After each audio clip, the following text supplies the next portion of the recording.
Why do we need a constitutional convention? Is another question somebody might ask to have facts about Open Ohio and the advocacy of State Issue 1. I believe that we need to have fair elections.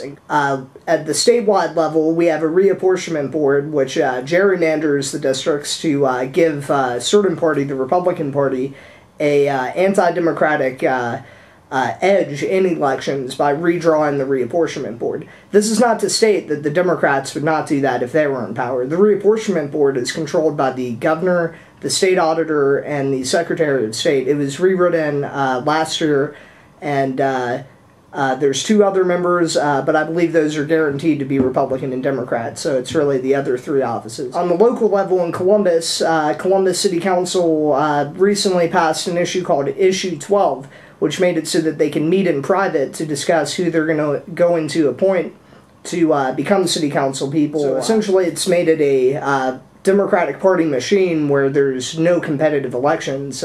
As the dispatch has shown in certain articles, pretty much all issues are almost always consensus at city council, so there's no real discussion, there's no real, dissent. So the election system in Ohio is terrible. Another reason we need election law reform and to take back our democracy is discussed in Columbus State's political science professor's Bob Fitrakis' book, How the GOP Stole the 2004 Election.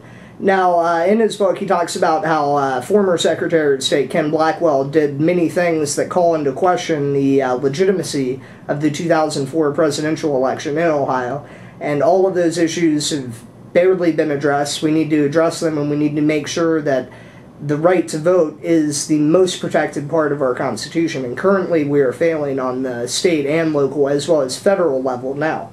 So we need election law reform. We also need to reform our drug laws. The war on drugs has been a colossal failure. We have heroin, we have crack on the streets, as well as crystal meth. I remember when I was in high school, a kid at Thomas Worthington, a kid a year younger than me, overdosed on heroin. And I truly believe that if we address drug laws as an economic system of incentives, then we could actually take certain drugs off the street. And, it's not so much about taxes, but a lot of taxes could be generated through this program, as well as having a more humanized system. The fact of the matter of drugs or addiction, in any case, if you know anybody who's ever been addicted, is people have to choose to quit. And currently, people get incarcerated if they have problems with drugs, and then there's very little programs to help them, or very ineffective programs. And so we need to have a serious discussion of drugs. Finally, we also need marriage equality. People can have their own opinions of, whether or not homosexuality is okay or not. Personally, as a Christian, I subscribe to the allegory of Adam and Eve. And the reason I bring up Adam and Eve is the reason we were kicked out of the Garden of Eden is because God didn't want to force us to become what God wanted us to be. The whole point of life is choice. So even if people disagree with homosexuality, the fact of the matter is that the state should not be put in this role where it tells people how to live.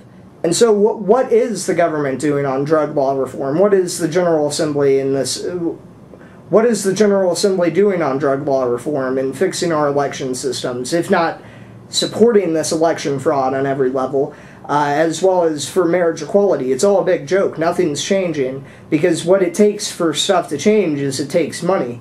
So that's my story. I think that this could be an effective way for social change, and that's why I'm pushing for State Issue 1, the call for a constitutional convention.